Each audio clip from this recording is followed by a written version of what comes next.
Il est 15 heures, mesdames et messieurs, bonjour et bienvenue sur Télé Djibouti dans cette nouvelle édition de votre journal de 15 heures. Voici les titres de l'actualité qui domine aujourd'hui.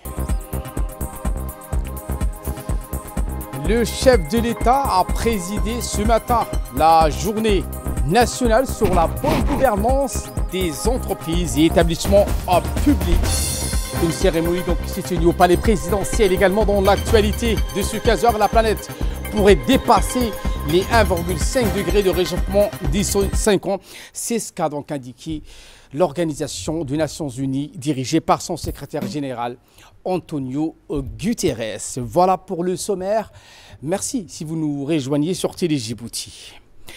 Passons au développement de ce journal avec cette journée marquée d'une pierre blanche. Le gouvernement djiboutien a organisé une journée nationale sur la bonne gouvernance des entreprises et établissements publics connus dans son acronyme le EEP.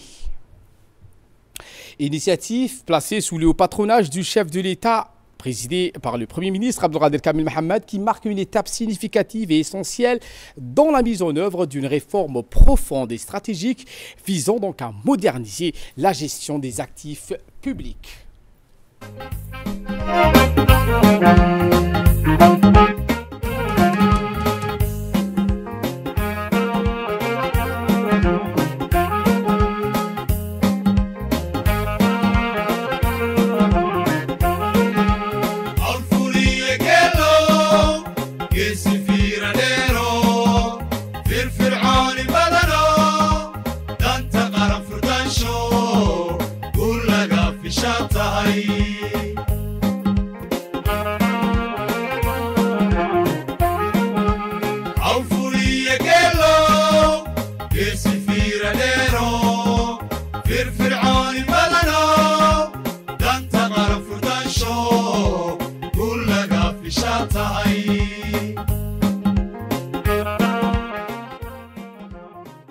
Était marqué par la présentation officielle de la charte et des engagements par le secrétaire exécutif chargé du portefeuille de l'État, M.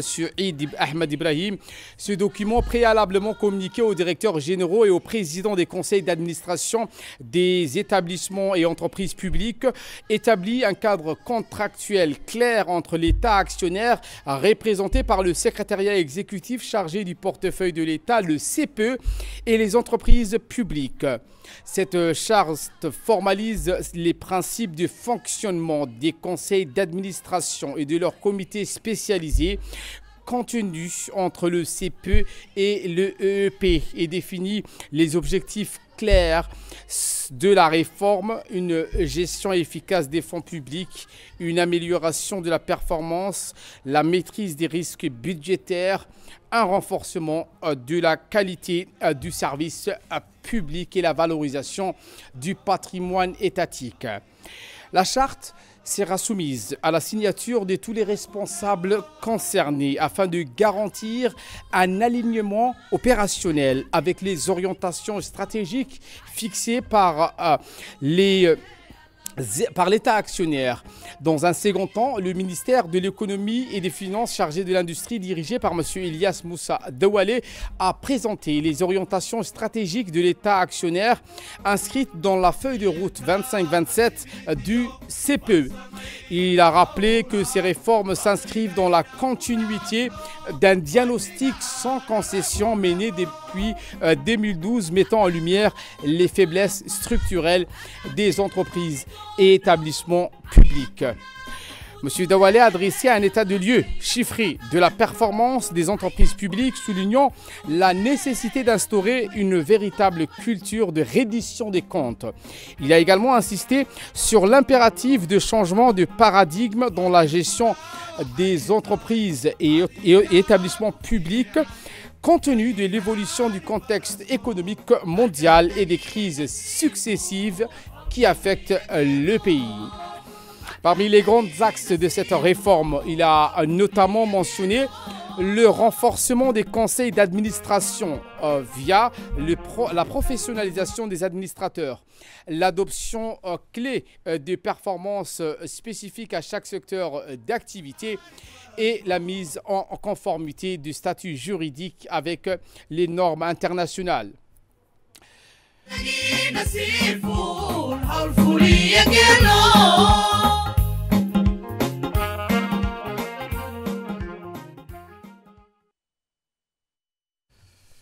Place maintenant donc aux séries des discours. En premier, le ministre de l'économie et des finances chargé de l'industrie, M. Ilyas Moussa Dawalé. Monsieur le Président, je suis extrêmement reconnaissant et apprécie votre leadership sur ce sujet. Vos orientations nous ont guidés tout au long de ce processus. Vos instructions ont été aussi claires. Je pense qu'on ne peut mieux espérer sinon que exécuter, réaliser votre vision. Le Premier ministre, M. Abdelkader Kamil Mohamed, s'est également exprimé lors de cette réforme donc, sur la bonne gouvernance. Voici ses propos.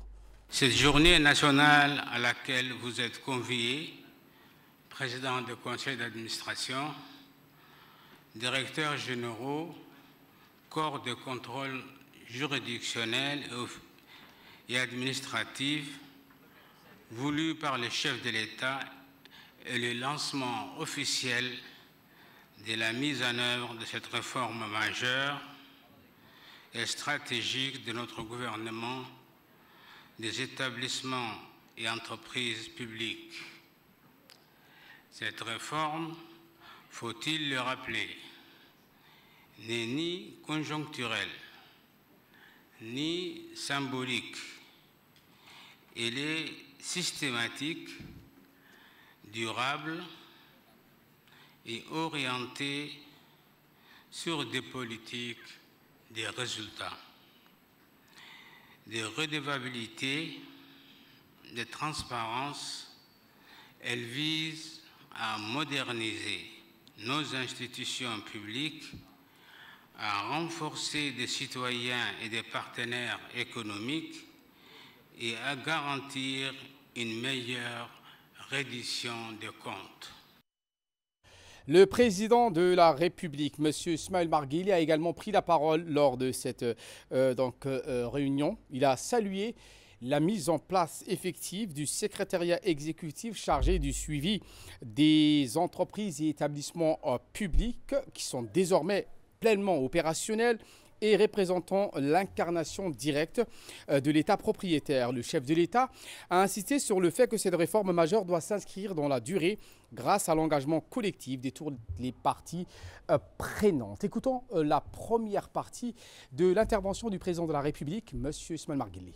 Cette journée nationale dédiée à la gouvernance des entreprises et établissements publics, j'ai tenu à vous accueillir dans l'enceinte du Palais de la République pour vous signifier l'importance que j'accorde à la gouvernance des entités dont la responsabilité vous a été confiée. Je sais que c'est une responsabilité prégnante qui vous engage et vous demande un investissement de chaque instant. Je sais aussi que c'est une responsabilité exigeante, car on attend de vous des résultats tangibles, palpables, qui imposent positivement le quotidien de nos concitoyens. Je sais également les difficultés qui sont les vôtres. Ces difficultés, vous les éprouvez. Des fois, dans la distorsion entre les objectifs assignés et les moyens mis à votre disposition. Vous les éprouvez aussi lorsque vous êtes tenaillé entre lourdeur bureaucratique et les demandes pressantes des usagers. Mesdames et messieurs, ces difficultés et tant d'autres, le gouvernement les a répertoriées dans un diagnostic approfondi qui dresse l'état de nos entreprises et établissements publics. Il s'est livré à un examen critique, sans tabou ni concession, en mettant en relief les obstacles sur le chemin de la bonne gouvernance. Ce diagnostic radical, le gouvernement l'a entrepris aussi dans le cadre d'un dialogue constructif avec l'ensemble des parties prenantes, de façon à en garantir l'inclusivité et l'appropriation collective. C'est pourquoi l'initiative de réformer en profondeur nos établissements et entreprises publiques puise sa légitimité dans une volonté politique clairement réfléchie. Mesdames et messieurs, dans un monde en proie à des crises de toutes sortes, aussi bien imprévisibles que violentes, chaque nation est confrontée à des tensions qui peuvent ébranler son modèle économique et son modèle social. Notre pays ne fait pas exception à la règle, même si nous avons su faire preuve de résilience lorsqu'il le fallait. En grande partie d'ailleurs grâce aux entreprises publiques qui, tantôt en servant d'amortisseurs face aux chocs exogènes, tantôt de levier de croissance pour notre économie nationale, ont pleinement participé à notre développement socio-économique.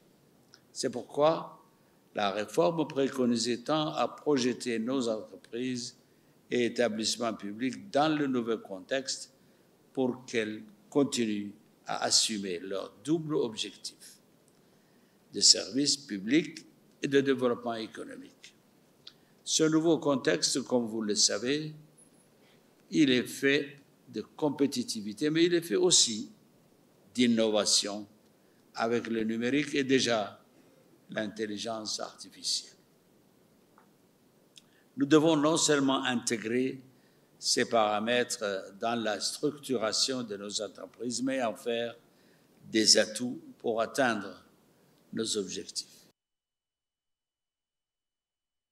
Partie de l'intervention du président de la République, M. Ismaël Marguelé. Lors de son intervention, il a indiqué qu'avec l'adoption progressive du Code de la bonne gouvernance des entreprises publiques et la rénovation du corpus juridique encadrant donc les entreprises et établissements publics, notre pays s'aligne donc résolument sur les standards internationaux en matière de gestion des actifs public. Voici les propos de la seconde partie du président de la République. La réforme que nous ambitionnons n'est rien d'autre qu'une modernisation de nos entreprises pour les rendre plus adaptées aux exigences et aux enjeux d'aujourd'hui et de demain. Cette réforme, mesdames et messieurs, doit impérativement reposer sur 3 piliers qui formeront l'armature de la bonne gouvernance publique. Tout d'abord, l'efficacité et la performance. En effet, pour que nos établissements, nos entreprises développent une culture de performance et d'efficacité, elles doivent s'appuyer sur une ressource humaine de très grande compétence, c'est-à-dire des hommes et des femmes dont l'expérience et la formation servent de plus-value à la compétitivité et au rendement de l'entreprise. Le deuxième pilier de cette réforme, c'est l'exigence de transparence et de redevabilité. Là aussi, nous ne devons pas tergiverser. Chaque franc public investi doit être traçable. Ce n'est pas seulement une question d'intégrité et de moralité, mais c'est aussi un enjeu de crédibilité et de confiance vis-à-vis de nos concitoyens. Enfin, le troisième pilier sur lequel repose cette réforme concerne la perception même de nos entreprises.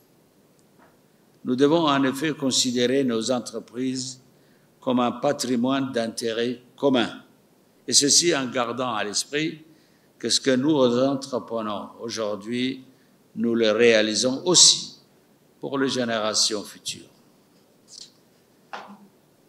Comme vous le voyez, cette réforme ne découle pas d'un choix politique contingent, mais d'une nécessité historique qui engage notre futur et notre avenir.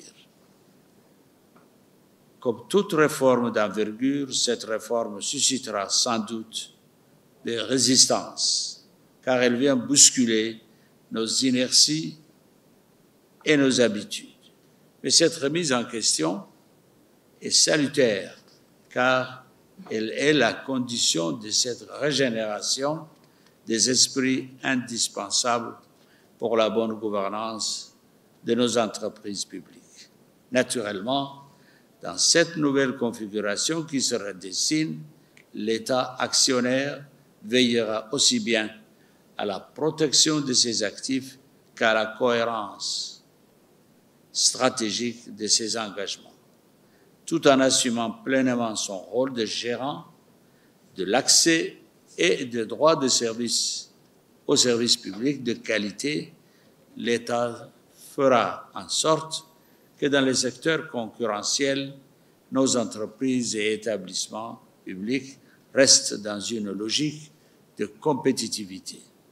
Mesdames et messieurs, c'est donc dans ce nouveau cadre que nos entreprises et établissements publics devront désormais se mouvoir et conclure un contrat d'objectifs et de performance. Ce contrat incarnera leur engagement devant la nation et les rendra compte de leurs actions et de leurs résultats.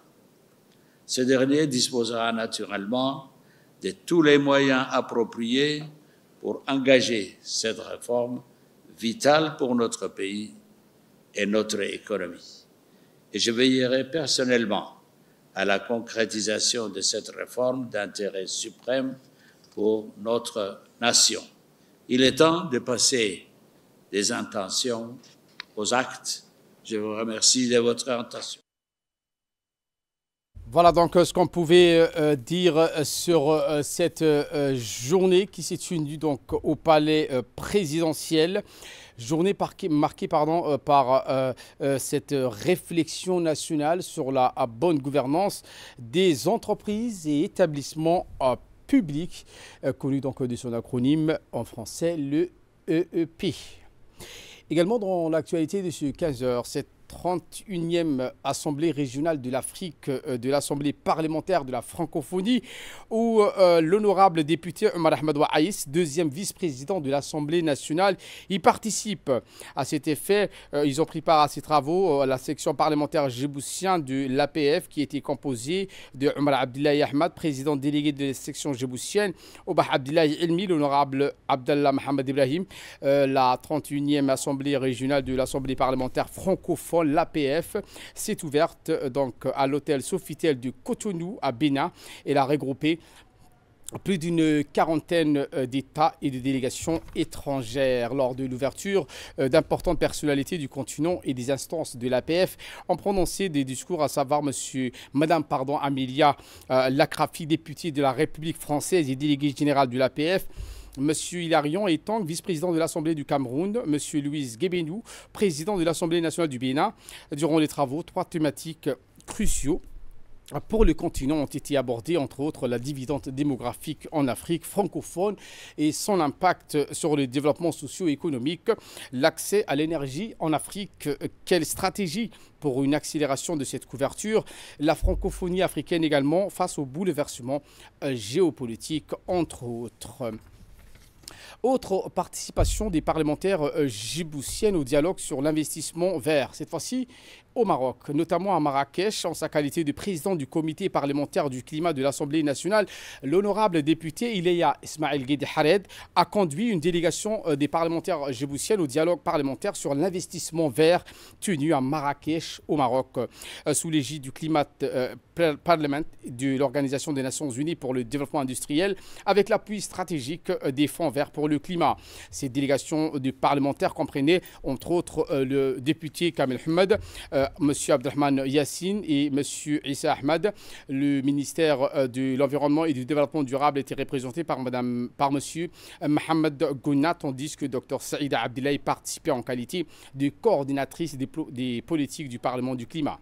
Les travaux donc ont permis d'analyser des instruments de réduction des risques pour les investisseurs, d'échanger avec des acteurs majeurs du financement vert, de concevoir également des feuilles de route parlementaires nationales adaptées donc aux feuilles de route, aux réalités locales. Les principaux objectifs de cette rencontre panafricaine francophone ont permis de mobiliser des financements climatiques et promouvoir ainsi les zones d'énergie verte, le ZEV, comme un levier de développement durable. Eh bien, cette journée a été marquée également par l'actualité de l'école Al-Zad de Djibouti qui met à l'honneur la promotion de la flamme de l'espoir lors d'une cérémonie à Sitiol. Dans une atmosphère empreinte de joie, de fierté et d'émotion, l'école Al-Zad de Djibouti a organisé dans la grande salle de Sitiol une cérémonie marquant la fin de l'année scolaire 2024-2025. Cette journée marquée par la 22e promotion des élèves de terminale baptisée Flamme de l'Espoir, 50 étudiants ont été présents, placés sous le haut patronage de M. Faisal Ali Robleh, directeur de l'école, ainsi que de hautes personnalités du monde éducatif et institutionnel. Parmi les invités d'honneur figuraient Ahmed Siad, directeur de l'école Cheikh Ousmane, Mme Halima Ousmane, directeur de l'école Al-Shad, ainsi que des représentants comme le président du conseil fondateur de l'école.